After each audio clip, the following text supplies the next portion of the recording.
So I have a new phone. It's the Samsung Galaxy A16 and it comes from Sky, and Sky offered me this phone for £5 a month, so I thought I'll take it. It also offered me a tablet this big, 11-inch by about 9-inch, for £5 a month, so I thought I'll take it. So I've got those two new devices, and of course the apps, they just keep having new generations and they're getting better and better and better. And with the new phone, to transfer data, all you got to do is just ask it, yeah, I want to transfer my data, and then it says, do you want to do it by Wi-Fi or do you want to do it by cable? So you choose, and then it goes, okay, download this app. You press on that, it downloads the app, then it goes, okay, let's go, press this, and then all your data is transferred over. It's incredible these days. It really is incredible.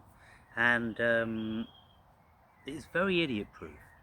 I opened this phone, the last time I bought a phone was almost 3 years ago, and I opened the box, and I'm expecting to find a little bit of a how-to for idiots like me, but there wasn't any, because these days everything is intuitive.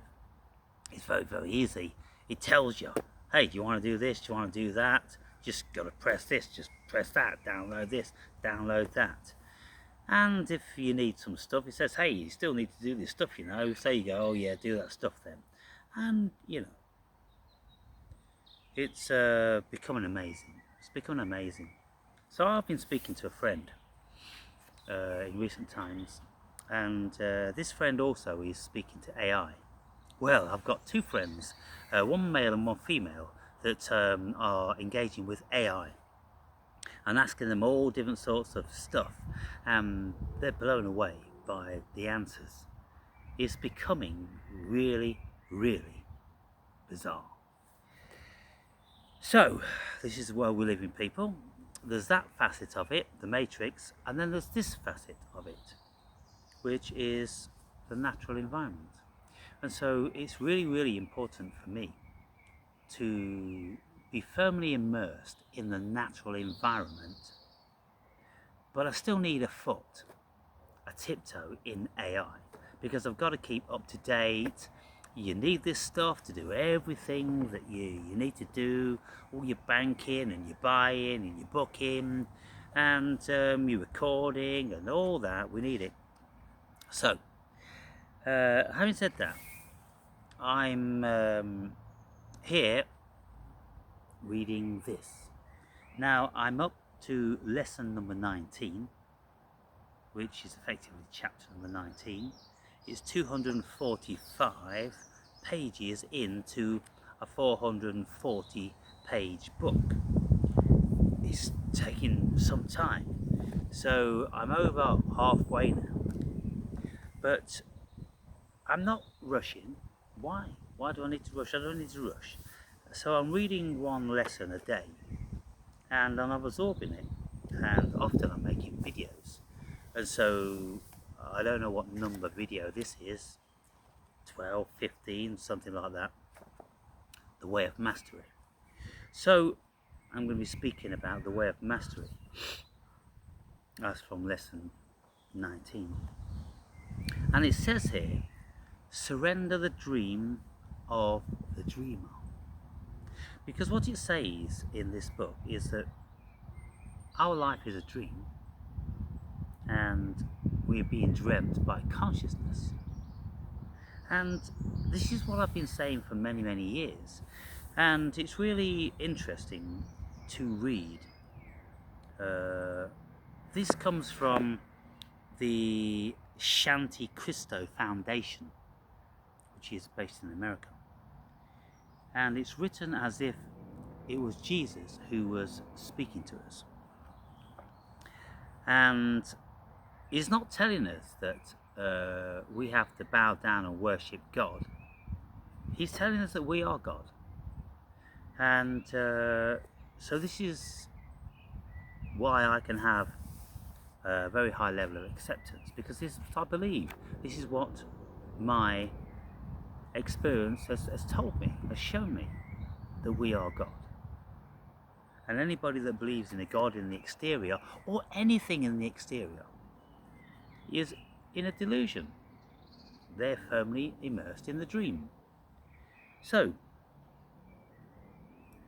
surrender the dream of the dreamer. Now, what he's saying is, emancipate yourself from all of the mental chattels of this dream. What he said and what she said and what he did and what she did and what they're doing and all this stuff, which creates tension within us. It creates animosity and envy and hate and jealousy and all these sort of things, and we become bound by them. And these chains, they don't enable us to see the true reality of this thing, which is the dream. And we're having a dream, and if we are bound up by all these egoic things, then we are creating a nightmare. But if we want to really enjoy the dream, then we have to let go of all that stuff. And it's not easy. It takes a long, long time. But when we do it, you enter into cosmic God consciousness, the bliss. And I can sit in this churchyard 24 hours a day if I want to. I don't have any other pressing engagements. I don't have any other tellers. I don't have anyone telling me where I should be and what I should do. Because I've realized the dream and I've emancipated myself from the egoic nightmare. The source of all illusion is the next heading. Illusions can seem to take many forms, yet they all have one source, a decision to perceive oneself as separate from God. Now, what I'm interpreting as God here in this book is consciousness. Because, like I say many of my videos and in my book, I say, look, consciousness, God, intuition, consciousness, God, intuition, and love, they're indefinable. It seems to me that if they are absolutely indefinable and we can't put our fingers on them, then it seems reasonable to tar them all with the same brush. Intuition for me is the language of God, cosmic consciousness, our unconscious. It is that higher essence of intellect, which if we open up our consciousness to outside of the ego, then we enter into the realm of that communication, into the Akasha, where there's just an abundance of information that's there for the picking. But if we are narrowed down in all of our hates and our disgruntled attitude towards this and that and all these sort of things, then we're bound and we're narrow. Our consciousness is very, very narrow. And when we think from that, we think very, very myopically. So we have to get outside of the egoic way of thinking into the higher state of consciousness. And when we do, abundance is yours. Freedom is yours. Bliss is yours. So, therefore, you will manifest many variations that seem to express the instability, which is the effect of that one belief, one perception. I am separate from God. I have accomplished the impossible. Let me keep it in place. So, oh yeah, ego here and ego there and I this and you that and she that and all these little sorts of things. It's all Maya, people. It's all concepts, it's all ideas. There's no reality to it at all. And so this book is saying many things, but this particular lesson is saying just let it go and be free of your judgment, of your pain, of your suffering, all the things that you consider happened to you in the past. Just let them go. Just let it go. Do they own you? They will if you allow them to. Do they build your world today? They will if you allow them to. But what if you don't allow them to? They can't influence your mind today. They can't influence your life today.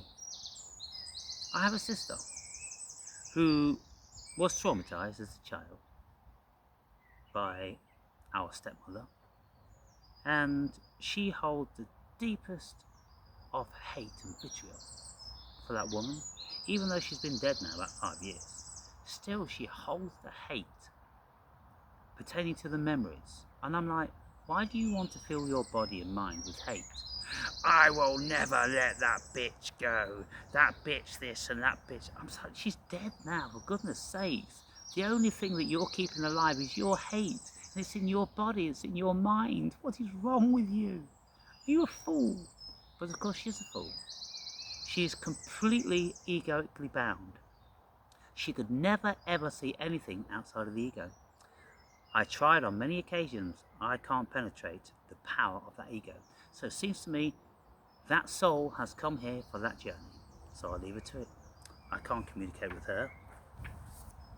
The world is innocent is the next headlining. The world is innocent. Why blame the world?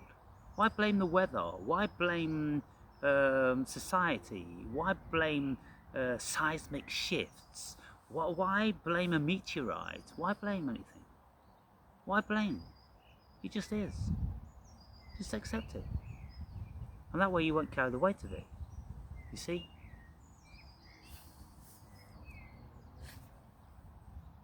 See, as I say, you remain perfectly free to choose, to perceive differently. You remain free at all times to see that you are not the victim of circumstances. You don't have to be. If you want to be, you can. Yeah, well, this bitch did something to me. That bastard did something to me. I will never forget that. I will never, release her from, my embitterment and all this. Well, who's carrying the weight of that? You are. So you won't be free, will you? You see? Now, of course, I'm just skipping along because there's lots being said, and it will take me forever to get through a book of this magnitude. Questions to ponder. Beloved friends, pause then in this moment. Observe the place where you are. In truth, is there anything around you in your current environment that could add anything to your substance? What could add anything to that which you are? Your eternal cosmic consciousness. What could add to that? If you could find a way to possess it or digest it, would it puff you up? It might add a few pounds if you happen to have ice cream in front of you, but that is only the body. So if I take on board all these things, what does it do to my essence? It fills up the ego. It fills up the heart with envy, jealousy and hate and all these different sort of things. It prevents me from being free. Why do I want to absorb all this stuff? What Biden did and what Trump's doing and what an idiot Kamala was and what a detestable creature Keir Starmer is in Britain and all this sort of stuff. Why fill our heads up with that? It is what it is. It will be what it will be. And it will only ever affect us if we want it to. Just don't let it affect us. It doesn't matter what they do, people. You could say, well, they could start a war and then, your country would be in war and well, yeah, okay, so the country's in war, but it still won't affect me unless I want it to. Unless I allow it to. You see? We have the choice. The Constitution, I'm not getting involved in that. I'm not feeling the suffering of that. And if we're on rations and we're on lockdown and this, that and the other, well, is it affecting my core essence? Only if I want it to. Only if I allow it to. But if it's not, then it doesn't. So in the whole COVID thing, never affected me, never stopped me from doing anything. I did exactly what I wanted to do. I never complied with any of that stuff. I didn't believe in it. You are free to choose anew.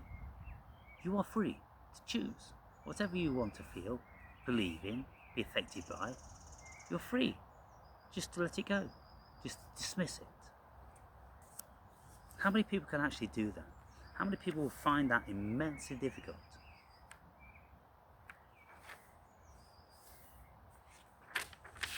Lesson 20. Vigilance for the kingdom.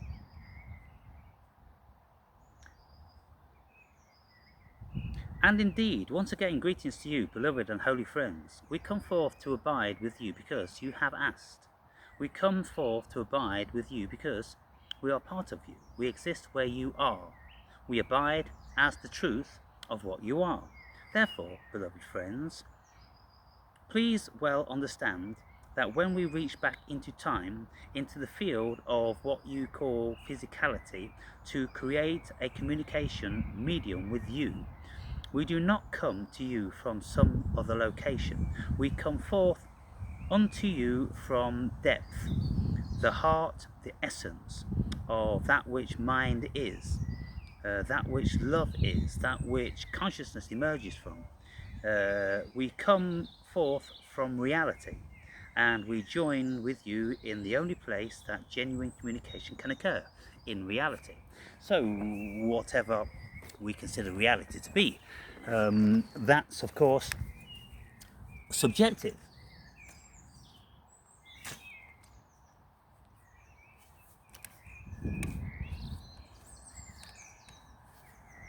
We all live in our own perceived realities. There's no reality out here.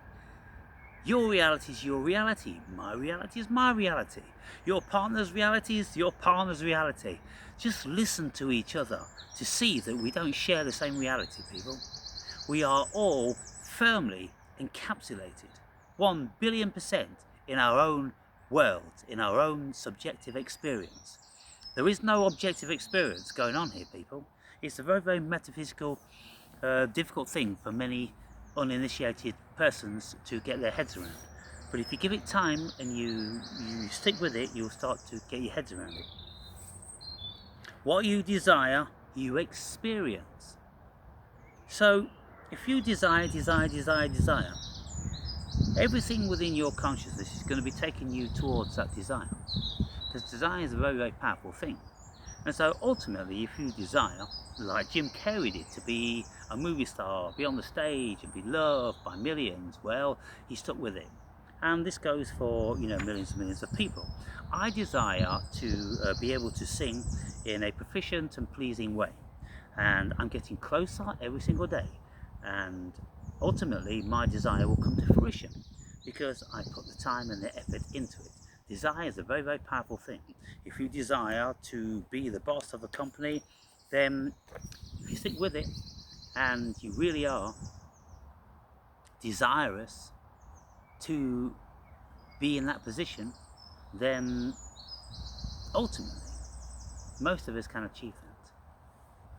The decision to accept the truth that is true always. The way of transformation, and please listen carefully, is not a process of changing the unworthiness in you to the point where finally you're knocking at heaven's door and you then awaken. Rather, the way of transformation rests on your decision to accept the truth that is always true. I and the Father are one. I and consciousness are one. You are consciousness. You are God. You are all that there is. And there's so many spiritual books which are singing this same song. If you want to get inside what that means, if you want that to become a part of you, then you have to engage with it. You have to have a desire to understand it, to incorporate it into your consciousness. The fact of it is, it's already incorporated in your consciousness. It's just that you're not aware of it because the ego is blocking it, you see. Observing your choices. Look around you, people. Just see what choices you've got. I've had many, many choices in my life. I've done many, many things. I've been many, many places. And now I'm here. And I'm absolutely content with being here. There is nowhere else I'd rather be. And so I have realised my dream. So are you realising your dream? The key to transformation: assume complete responsibility. It's down to you. It's down to your mind. It's down to how you think. You create your reality. Your thoughts create your reality. It's entirely down to you. There's not a single person or thing that's creating your reality, because your reality is how you compute all this information and how you act upon it. That becomes your reality. If you allow other people to push you and pull you and enroll you and sack you on all that stuff, well, you've not realised your God consciousness, have you? Second observation exercise. Desire, then, the theme of this lesson. We would wish to extend to you some simple exercises that you can put into practice. We mentioned one of them already. A second is this. Take 10 minutes out of each hour. Set your alarm on your little watches and for 10 minutes actually observe how you are moving the body. Oh, I just got off the couch and I proceeded to do this and I do that and do that. It's about being present. It's about having an awareness, absolute awareness to your presence. Now, before I started to make this film, I was sitting in contemplation, observing things. And I'm looking down and I'm observing this hoodie that I've got on. And I'm observing the very, very intricate knitting, which is absolutely astounding. And I wonder, how do they get such tiny, tiny needles? How do they program these knitting machines to knit such incredibly intricate things? And so when we look and you see that variety of knit, then you see this variety of knit. And then, when we start to look at this variety of knit, exceedingly fine and intricate, it's astounding. Now, Aldous Huxley, the author of The Doors of Perception, he wrote that book after he took some mescaline.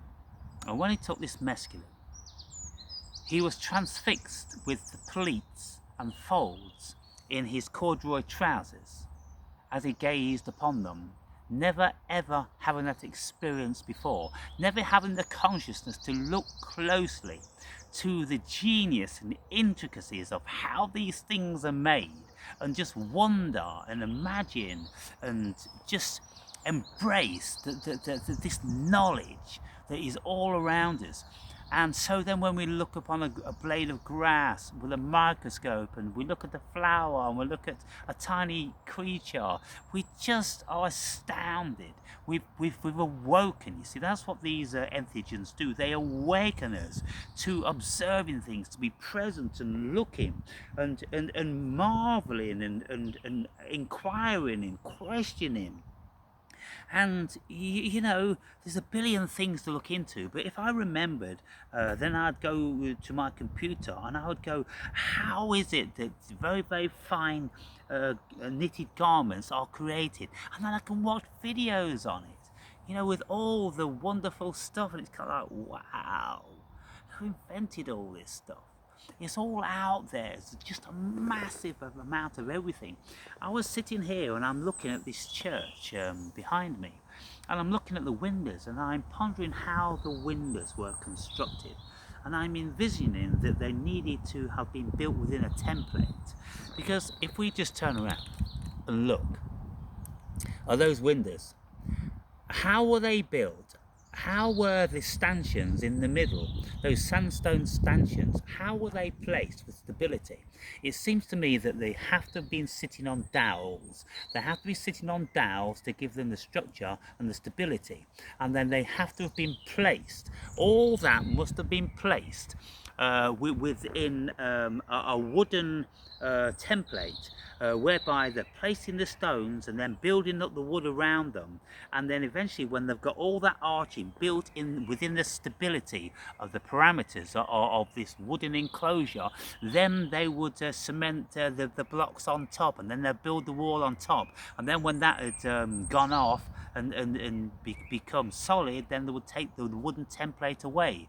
And I just imagine the men with the wooden scaffold building, and the stonemasons chipping away at all these variety of stone and shapes and this, that and the other. When we open our minds, the world is an amazing, incredible place. And there's one theoretical physicist called Richard Feynman. He's dead now, but he was about very prominently in the 60s. And he was reputed to be a genius, and he was a Nobel laureate. And he has videos, well, there's videos of him just speaking about how his mind works. And he just thinks about the tiniest little intricacies, and that's what made him such a brilliant physicist, because he thought so much more profoundly than most people. I don't know whether because he was a product of the 60s, I think most certainly he'd been taking LSD, and that's what opened up his consciousness, you see. So let everything go. We've got to let it all go. Second observation exercise. Desire, then. The theme of this lesson, we would wish to extend some simple exercises. Oh, I've just done that one. Next one. Seize the opportunity to discipline the mind. You discipline the mind by meditation. You close the mind down into doing exactly what you want it to do, so it doesn't run away with these monkey mind chattering stuff, and you can't control the mind. Oh, my mind's this and my mind's that. Oh, my mind's got a mind of its own and all that. It doesn't have to have.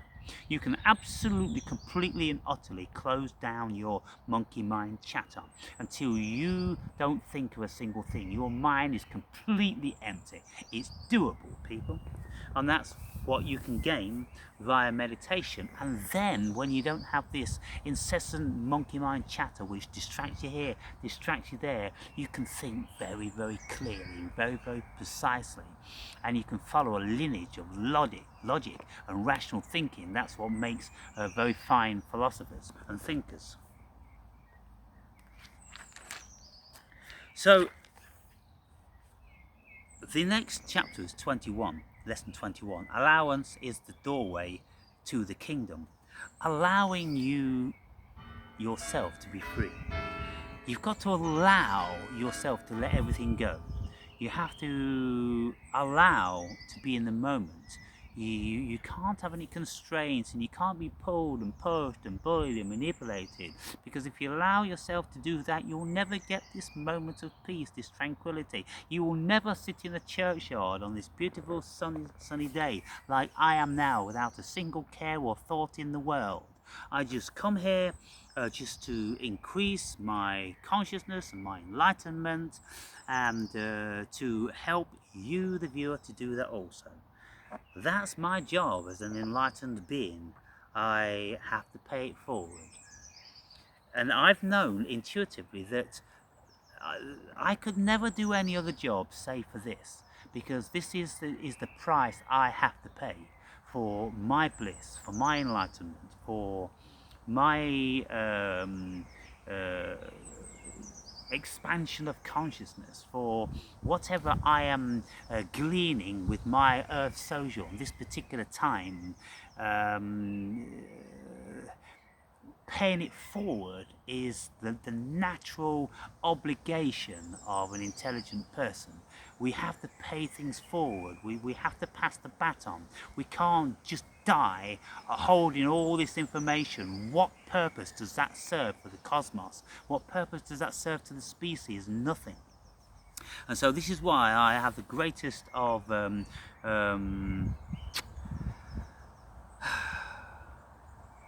resentment with a small r. For people who are, deep studiers, and they're reading, and studying, and they don't impart this information onto anybody else. Maybe because they think they can't talk, or they can't write, or they can't do something, or they just can't be bothered. I've known lots of people that just can't be bothered. But for me, it's my life, and I have been bothered for this past 16 years, and I'll probably be bothered for the rest of my life. And upon reflection, I live a life of bliss because of that. That's my blessing from the cosmos. And so, you, the viewer, take some of this on board. Archive it if you're not ready for it at this moment in time. Archive it, and it will mean something to you at a later date. So, that's my thoughts of the day. What are yours? So instantly I see, anyway, by the way, on this phone, there's a great clarity to it. And, of course, it's going to be, 2.5 years ago I bought my other phone, and now this is just a pretty standard phone, they're not giving away these. It's not like an iPhone, which is probably even vastly greater technology. This is just a standard, but this is superb, isn't it? And so, people, we're in this AI world now. We're merging with AI. We are AI. We are the simulation. We are God, cosmic consciousness, dreaming.